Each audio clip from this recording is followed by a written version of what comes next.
Welcome to Power and Glory broadcast, your crossroad. I am John King Hill. I am excited to come here and share with you the deep mysteries of the glory of God. For those of you who have great appetite to experience the depth of God and the unusual power of God, I want you to get yourself ready, get a pen and a paper, and find a quiet place and go with me into the hidden realms of God. Before we proceed, I want to bring our beloved brother Roy Fields to take us into a brief worship experience, and I will be right back with you immediately after this.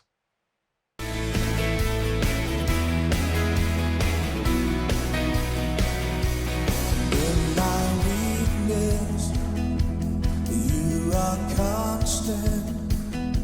Through the darkness, your truth lights up the way. When I wander, you pursue me till I'm back into your arms where I am safe. All of your promises are true. Your love for me cannot be moved.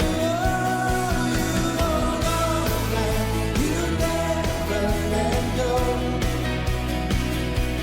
You are faithful forever, I know. You are strong, you will keep me, and I will not lose hope. You hold on and you never let go. You never let go.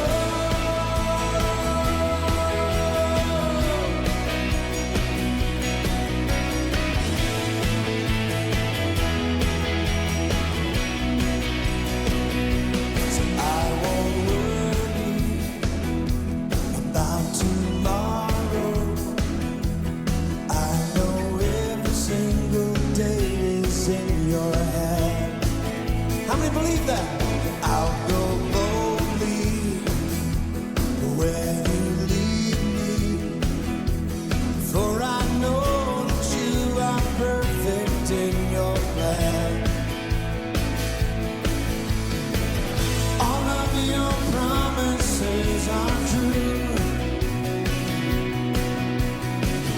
Your love for me cannot be moved.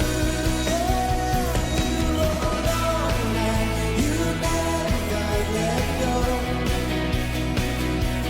You are faithful forever, I know. You are strong, you will keep me, and I will not lose hope. You hold on and you never let go. You never let go.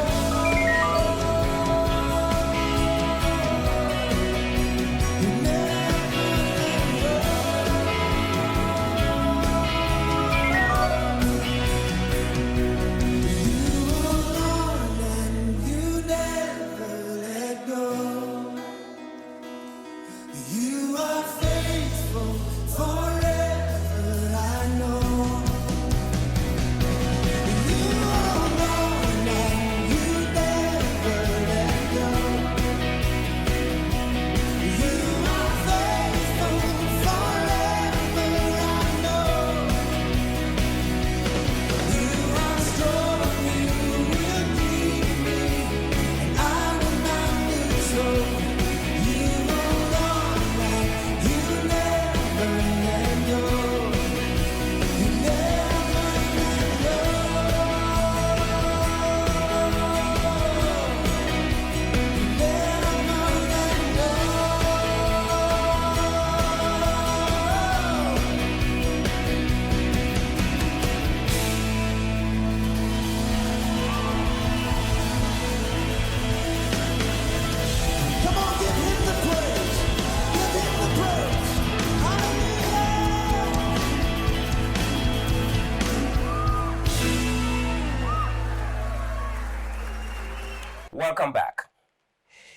In this broadcast, I want us to look at the revelation of the offices versus sonship. A lot of people don't see the difference or the correlations between the fivefold offices and the place where the sons operate in the realms of God. I want to take us into a scripture very quickly so that we will begin to see. I may not read all the scriptures, but we will be reading from the book of John chapter 5 from verse 19 through verse 29. So if you have time, you can begin to look at that scripture. But I want to read the shorter verse that can make it easy for us to, to accommodate time. And that is 2 Peter chapter 1, verse 17. The Bible says, "For he received from God the Father honor and glory when there came such a voice to him from the excellent glory. This is my beloved Son, in whom I am well pleased." That's 2 Peter chapter 1, verse 17. I want to present a secret diagnostic overviews of the anointing to simplify the operations and how the anointing relates to the offices, fivefold offices.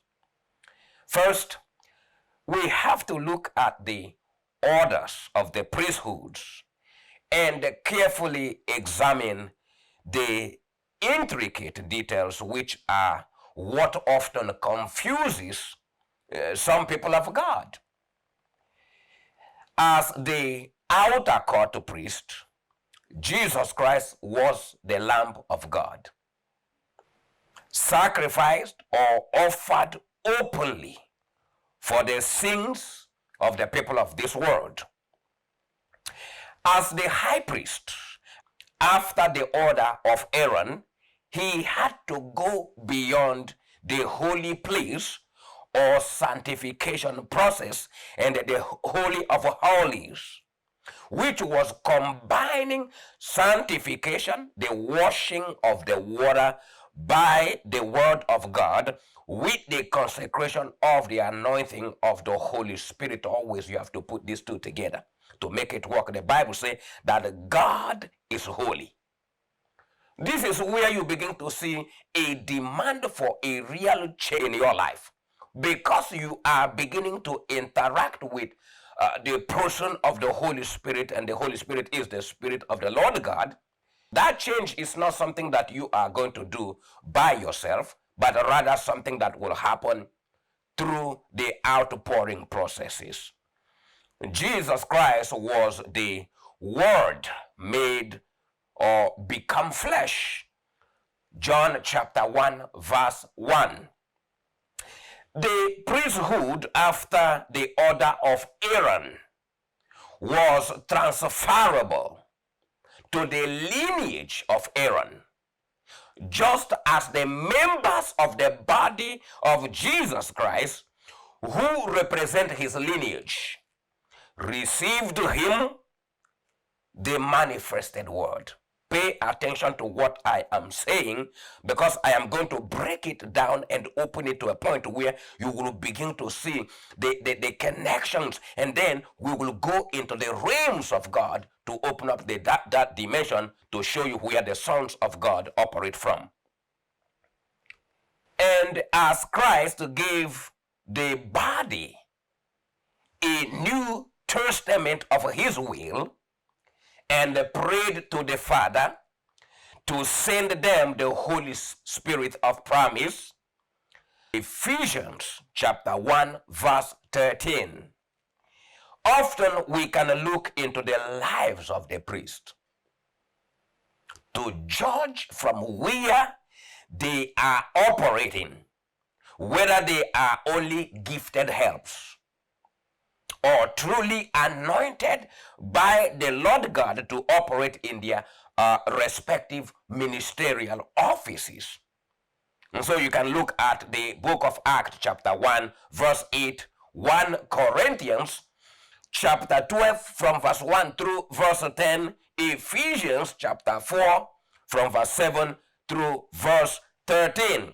There are those who bear the ark, who help to carry the ark of the covenant, but they are never anointed as high priest. The outer court priest will conclude, this is the very dangerous thing that a lot of the outer court priests do because of ignorance. They can easily conclude that Jesus Christ as the Lamb of God had done everything, and there are no further parts for the people of God to play in the salvation process. So everything is done, so just fold your hand and sit, don't do nothing. That is very dangerous. They focus mainly on celebrating the finished works of the cross and invoking other religious ceremonial observations or ordinances. What they don't normally realize is that the order of the priesthood of Aaron, the high priesthood office, require both sanctification and consecration. I'm taking it further to show you something here. The testament of the will is like the book of the law given to Moses, who was Christ's type. The Ark of the Covenant showed the officiating roles of the priesthood of Aaron to lead the people under the accompanying manifested presence of the Lord, both to read, interpret, and obey the laws require the life and the power of the Holy Spirit, because Paul said that the law is spiritual. Romans chapter 7 verse 14. This is the continuation of the stages of the gift of grace. I want you to begin to understand it clearly. And the Holy Spirit is the Spirit of grace. Zechariah chapter 12 verse 10. Here is something very important that you must remember. If Christ did everything by the Spirit, the church as the body of Jesus Christ will likewise do everything by receiving the life and the power of the Holy Spirit. Is the same process. This is why you hear that Jesus Christ is the same yesterday, today, and forever. In other words, the price of the anointing does not change, and neither the glory of God, because the Bible said in Malachi chapter 3 verse 6, I am the Lord thy God, I change not. So none of the price, whether the anointing or the glory, do change. None of them change. There is no sanctification without consecration. Hebrews chapter 13 verse 8, you will see it. John chapter 20 verse 21 recorded something very powerful. The Bible said, then said Jesus to them again, peace be unto you, as my Father had sent me, even sent I you. The fivefold ministry offices, apostles, prophets, teachers, evangelists, and pastors, are the calling of Jesus Christ. So Ephesians chapter 4 verse 7 through verse 13 will show you these offices that I just read. These offices define important areas of officiating roles as high priests and kings, who will thoroughly equip to perfect the church or the body of Christ at large. We have to pay careful attention to see that the Holy Spirit calls us into separation. Act of Apostle chapter 13 verse 2, to begin the intensive works of sanctification and the consecration to prepare us for the work of the Lord. This is why after you became born again, you see that all of a sudden the first hunger or thirst that you will begin to experience is the thirst and the hunger to search the word of God. You will find yourself going, reading the Bible, just searching. The Holy Spirit is our teacher. He is our counselor, our advocate, and our comforter, besides other expanding roles. It does not stop here. As we dive deeper into the realms of God, the roles of the Holy Spirit will expand even much more. The offspring of Aaron inherited the high priesthood office. And the same applies to the church or the body of Christ who received Christ, the words of Christ, the calling of Christ, and the Spirit of Christ. The children of Aaron were sanctified and consecrated, and the children of God through Jesus Christ must also be sanctified by the washing of water by the word of God, and consecrated to receive the anointing of the Holy Spirit for the work of the Lord. You cannot escape these procedures or these processes, because it's showing where you fit in. The higher you go, the more requirements. This is fulfilling the order of the priesthood, or meeting the standard of qualification to occupy the office. Nobody hire you to work in the office without qualification. People talk about holier than thou as an insinuation. But there are stages of holiness that comes with different degrees of our sanctification and consecration. So don't let nobody tell you, oh, he thinks that he is holier than thou. That's a good news that you are at least holy. A lot of people of God are not making no effort whatsoever to live righteously or holy before the Lord. But they are prophesying they are doing one thing or the other in the church, and it's a chaos. Therefore, we can look at the outer court, the holy place, and the Holy of Holies as typifying or exemplary. What we sometimes forget, though, is that the power of God comes with a different price attached to the finished work of the cross. Once you get it wrong, it will become harder for you to achieve the power of God in your life, because you will think that, oh, everything is done on the cross, so I don't need to do nothing. And my pastor or whoever that your leader is will tell you, oh, has told me, oh, don't do nothing. Just give God thanks. No, the power of God comes with a different price attached to it from the work that Jesus did on the cross. And so when you look at what Jesus did on the cross, you see that there is no other Lamb of God or additional needs for animal sacrifices for sin. However, there are requirements for sanctification and consecration.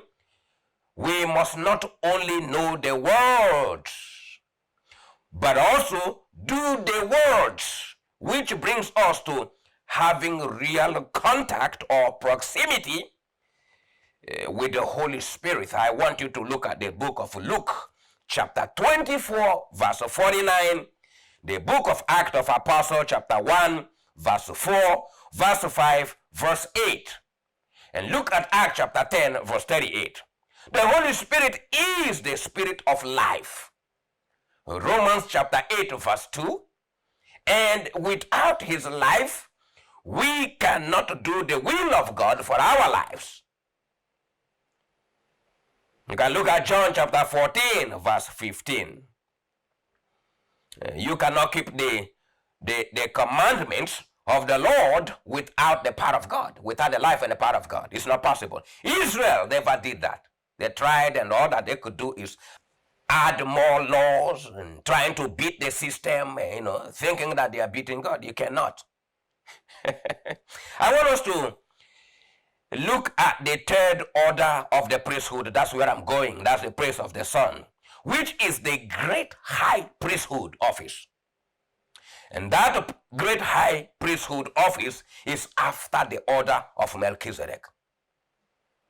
There are only small percentage of people in the Bible that touched this realm of the unusual great high calling of the Father of glory.